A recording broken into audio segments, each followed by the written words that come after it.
Ever since Russia's illegal invasion of Ukraine in February 2022, Ukraine has had to drastically adapt its military strategy in order to survive and keep up with the times. As a result of this, hundreds of years of military strategy are rapidly becoming obsolete. I'm Arthur Brook, and today I'll be explaining what these tactical and political developments have looked like over the past month, and what this could mean for Ukraine in the future.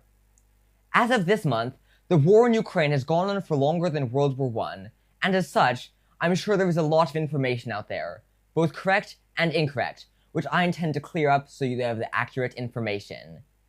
Today, I will be going over what has happened in June, starting with one of the most major developments, drone warfare. One of the most major developments in drone warfare in particular would be the Firepoint 1 drone, which has been in commission for some time, but is only now beginning to go to its full potential recently, with strikes across Russia. It has a range of 1,600 kilometers and can carry a 100-kilogram payload, so it is quite capable of destroying facilities far into Russian territory. This is compounded even further by the presence of the Flamingo cruise missile, the FP5, which has a range of 3,000 kilometers and can carry a 1,000-kilogram payload. These are highly effective in destroying Russian assets, both far and near, with extreme precision and power. These have specifically been used in destroying Russian production facilities across the region, especially oil refineries and rocket factories. These oil refineries have been targeted specifically due to the effort in how Russia is an oil state in particular, and as such, they require largely on their oil exports. However, by targeting the oil, you are now able to target the Russian economy, which is going into a downfall as a result of this. This also seriously harms the Russian war machine, which relies on this oil to fuel their missiles, their tanks, to attack Ukraine. However, there is another effect to this attack, to destroying these oil refineries: the psychological advantage. The Russian propaganda is based around the principle that it has to convince its people that there is no war. It has to convince the people that it's all some fabrication. They talk about a special military operation, but they don't talk about a full-fledged war that they might or might not be losing. That's because it is an inconvenient story for them. However, lately, people in Russia are beginning to realize that something is off as they see smoke clouds billowing over their cities, an economy in shambles, gas prices raising into the sky. They are beginning to realize that there is most definitively a war going on when you see clouds of smoke over your own city. This has been further compounded with specific strikes in regions such as St. Petersburg and Moscow in the most notable events. Specifically, to initiate, we will discuss the attack on St. Petersburg on the 3rd of June. This has been seen to be, this was during Putin's St. Petersburg Economic Forum. This was Putin's chance to show a good face for Russia, to show them as the economic powerhouse they once were. He wants to show that Russia is still relevant politically. That's the purpose of the St. Petersburg Economic Forum. But, mere hours after Putin spoke at the forum, Ukrainian drones struck and destroyed the oil terminal outside of town. You can see smoke clouds billowing over the city as they are having this meeting over how powerful Russia is. This is not a good face for Putin. This is debilitating politically. This was even compounded even further by the June 18 strikes on Moscow itself, in which over 200 Ukrainian drones flew towards Moscow. Some were intercepted, sure, but even more struck effectively. Some of struck, and these ones who struck, they destroyed critical terminals, they destroyed refineries, they destroyed machinery. They destroyed things that were very important to the war effort. This was a very critical thing, and it's not just because they destroyed a refinery, though that is important.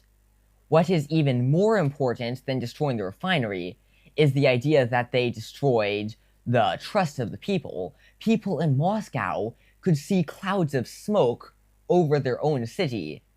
Smoke of Russian war machines, like the smoke of the Russian refineries, going up in flames. This is not what Putin wants to tell his people, but this is what his people are going to see because, well, this is war. This has been said by Zelensky to be in retaliation to the destruction of the Lavra Monastery. This was a historical church, thousands of years old, which was established a long time ago in Kiev. It is widely considered to be the cultural and the religious heart of Ukraine. It is so important culturally, and yet Russia destroyed it. This was a UNESCO World Heritage Site. This should not have been justified in any way whatsoever. And yet, somehow it was, because that's how the Russian machine works. They will destroy civilian facilities, and they will claim it is military. They will claim there is a reasoning for it. These unjustified efforts have so far resulted in Zelensky's initiation of the 40-day operation. The purpose of the 40-day operation is to send drone warfare, destroying Russian facilities across the country, refineries, production, etc. This is all about destroying damaging their military infrastructure, of course, destroying their logistics, but more importantly, it's about pressuring the Russian government into discussing terms. It's about pressuring them, even if they won't listen. The Putin's administration is, by some metrics, far too gone to negotiate on this, but it may still pressure the people into realizing there is something wrong. They have not realized when they were dragged off to die in Ukraine, but maybe they'll realize when they're dying at home. It's a tragic truth, really. It's horrible that they have to be struck, and Ukraine is doing its best to target military facilities, but this is the war that Russia brought on itself. This is the action they brought about. Putin, in response to this, has been forced to make a statement on this. Quite a rare event, because Putin really prefers to not discuss these things. Putin prefers to say that there is a special military operation that should have been over a long time ago. But you know, the hardest part about the 3-day special military operation is the first 4 years of it. So, Putin recently made an announcement saying that, yes, his economy is going downhill. Yes, gas prices are rising. And no, he just says it is not critical, and it is not related to the war. Furthermore, Ukraine's 40-day operation has also achieved critical success in Crimea. Ever since the illegal annexation of Crimea in 2014, Ukraine has been endeavoring to cut it off from Russia in order to liberate it. This has been so far done largely by drone warfare in the 40-day operation.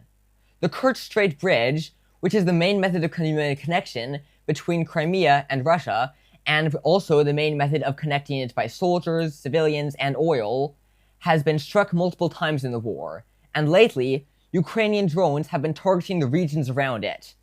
Specifically, they have been striking oil refineries they have struck oil trucks that would attempt to go around it. They damage the roads, they damage the railways, and then when the oil trucks come in, they destroy them. Efficiently and quickly. This is what needs to be done in order to win the war. The best efforts toward this are going quite effectively, and so far, oil has been completely cut off in Crimea. All that remains now is small amounts of gas for government officials or given out in what is essentially lotteries by government QR codes on websites. This is, of course, very unfortunate for people who are trapped in Crimea currently. Though to be clear, Crimea is and always was, an active military combat zone since it was illegally and militarily annexed. So any Russian civilians who chose to go there for a holiday clearly did so as a political stance and aware of what they were doing. Furthermore, there's been a bit of a political situation in Belarus lately, with Lukashenko. The dictator Lukashenko of Belarus has so far been a trusted ally of Russia, especially with Russia placing these devices in his territory to detect where his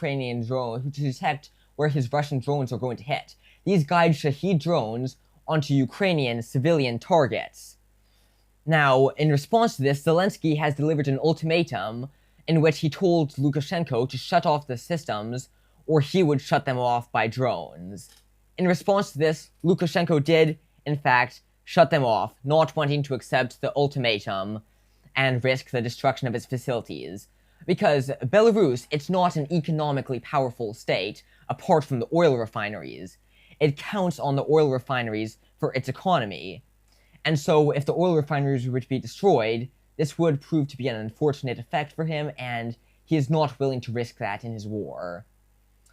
This has really led to some rise in tensions between Lukashenko and Putin to an extent.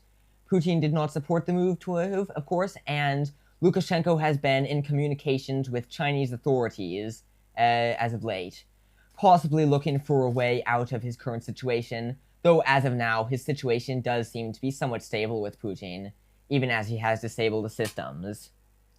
We'll stay tuned for future updates on this in the future. Well, that's all on this update.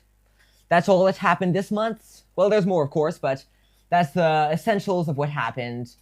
I hope you enjoyed this. I hope you found it productive. And I've been Arthur Brook. Make sure to stand with Ukraine.